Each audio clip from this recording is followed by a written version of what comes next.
ओम नमः शिवाय, जय महाकाल। आप सबको पता है कि कल है बुधवार की पंचमी तिथि और अगर आप परेशान हैं अपनी किसी मनोकामना को लेके, चाहे वो मनोकामना धन संपदा को लेके हो, व्यापार, नौकरी, कुछ भी आपकी इच्छा पूरी नहीं हो रही है तो ये वीडियो आपके लिए है। पूज्य गुरु जी की कथा से सुन के बहुत अच्छे से आपको बताऊंगा।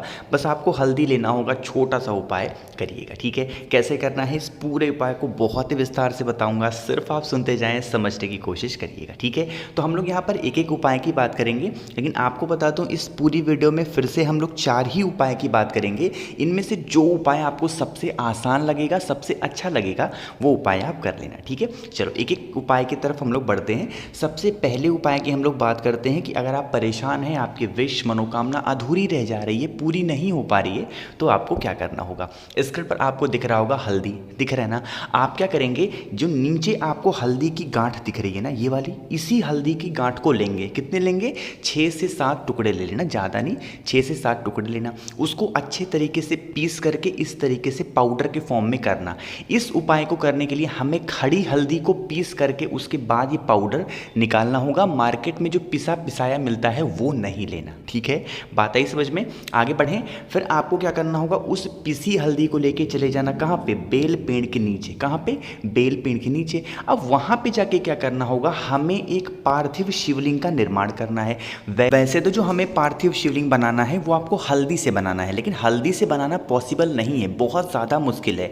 तो आप क्या करेंगे, इसी तरीके से आपको लेना होगा एक मिट्टी का, यानी मिट्टी वहीं बेल पेड़ की मिट्टी लेना और पार्थिव शिवलिंग का निर्माण करना। जब पार्थिव शिवलिंग का निर्माण कर लें तो इस शिवलिंग के ऊपर ज़्यादा मात्रा में, कम मात्रा में नहीं, ज़्यादा मात्रा में अच्छे तरीके से उस हल्दी का लेपन करेंगे, जितना ज़्यादा आप कर सकते हैं, ठीक है। हल्दी का लेपन करेंगे तो श्री शिवाय नमस्तुभ्यम का स्मरण करेंगे, ठीक है। वहाँ पर बैठेंगे, उस हल्दी से बनी हुई पार्थिव शिवलिंग का पूजन करेंगे। पूजन करने की कोई विधि नहीं है, जो भी आपको चढ़ाना हो, जो भी आपको आसानी से मिल जाए आप चढ़ा देना, समर्पित करना, ठीक है। ये काम कर लिया। उसके बाद क्या करेंगे आप, फिर जब इस पार्थिव शिवलिंग का आप विसर्जन करने लगे वहीं बेल पेड़ के नीचे, तो विसर्जन करने से पहले इसकी थोड़ी सी मात्र एक बिंदी इसमें से निकालना और आप कहाँ पे लगाओगे? अपने हार्ट पे, अपने हृदय पे लगाओगे। साथ ही साथ आप अपने कंठ पे लगाना, और जब कंठ पे, हृदय पे लगा रहे हो तो महादेव से अपने विश, अपनी मनोकामना जरूर कहना। इतना करने के बाद यही पार्थिव शिवलिंग हल्दी से बना हुआ वहीं बेल पेड़ के नीचे आपको श्री शिवाय नमस्तुभ्यम का स्मरण करते हुए विसर्जन कर देना। किसी नदी, तालाब, सरोवर में जाने की जरूरत नहीं है, ठीक है। सुबह करना चाहो सुबह करो, शाम को भी करना चाहें तो शाम को भी इस उपाय को कर सकते हैं, ठीक है। बात आई समझ में? तो पहले उपाय की हमने यहाँ पर बात कर ली है। आगे बढ़ते हैं इस वीडियो के हम लोग दूसरे उपाय की तरफ। अब ये दूसरा उपाय जो है ना, सबसे आसान उपाय है। अगर आपके घर में ग्रह क्लेश होता है, कहने का मतलब क्या है, आप इसको क्लेश का नाम दे दें या फिर आप इसको नाम दे दें कि अगर आपके ऊपर किसी भी ग्रह की छाया है, जैसे बहुत लोग कहते हैं हमारे ऊपर शनि की छाया है, मंगल की छाया है, अगर ऐसा किसी ग्रहों का प्रभाव है ना, इस उपाय को करिएगा। स्क्रीन पर आपको तांबे का लोटा दिख रहा है। इस तांबे के लोटे में आपको भरना होगा जल, वो भी जल कहाँ से? अपने घर से। और इस तांबे के लोटे में जो जल भरा है ना, साथ ही साथ लेना होगा 2 चावल के दाने। कितने? 2, मात्र 2 चावल का दाना, जो बिल्कुल खड़ा हुआ हो, टूटा ना हो। हमें अक्षत लेना होगा, है ना।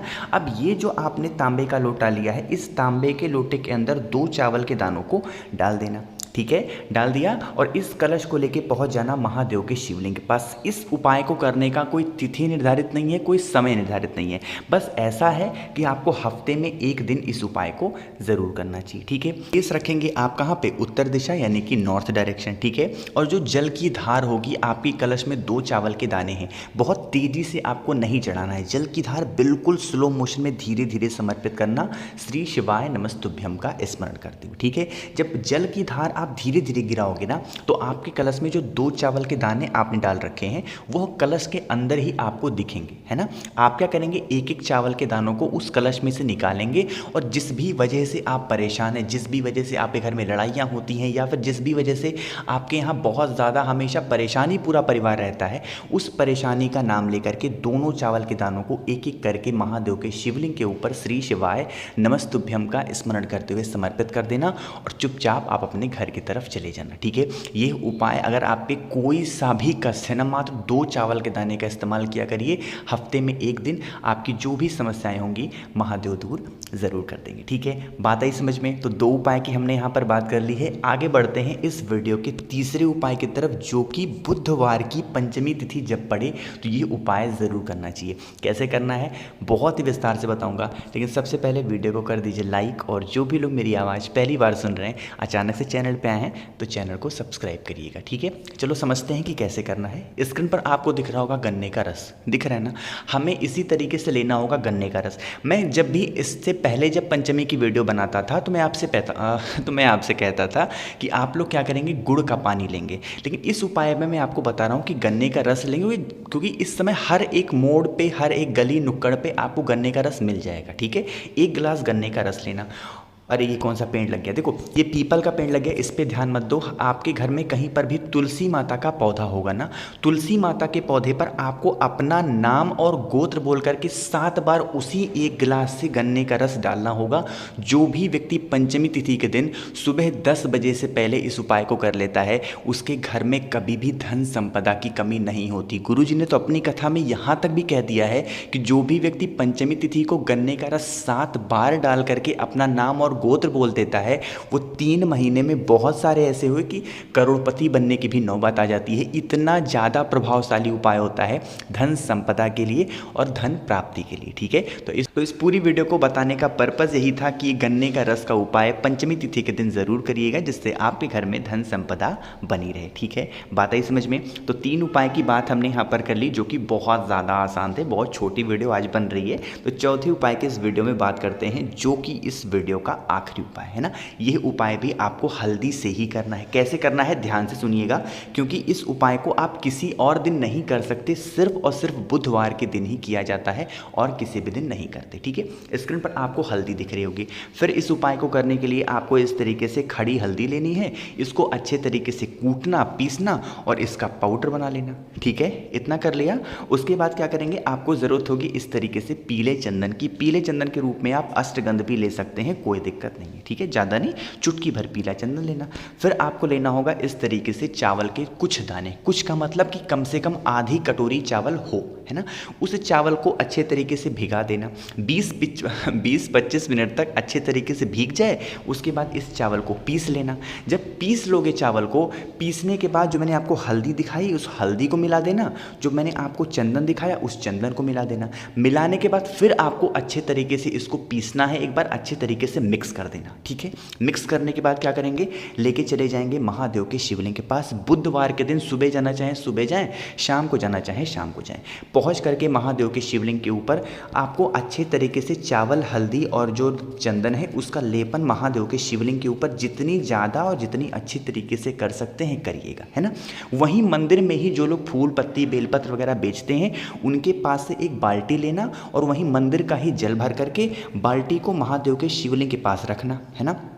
एक तांबे का लोटा आप अपने घर से लेके जाना, इसमें डाल करके और 7 लोटा जल, कितने लोटा, बाल्टी में डालो, 1 लोटा जल चढ़ाया, फिर डालो, फिर 1 लोटा जल चढ़ाया।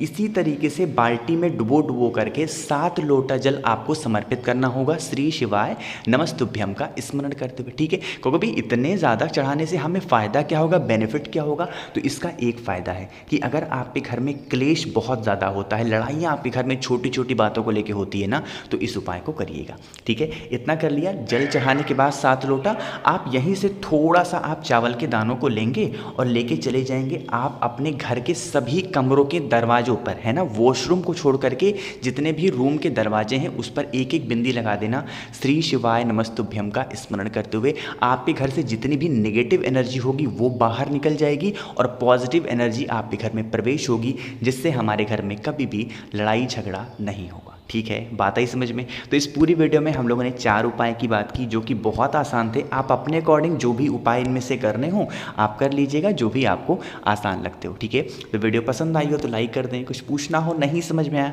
नीचे कमेंट में पूछें। और जो भी लोग मेरी आवाज़ पहली बार सुन रहे हैं, चैनल को सब्सक्राइब करिएगा। ओम नमः शिवाय, जय महाकाल।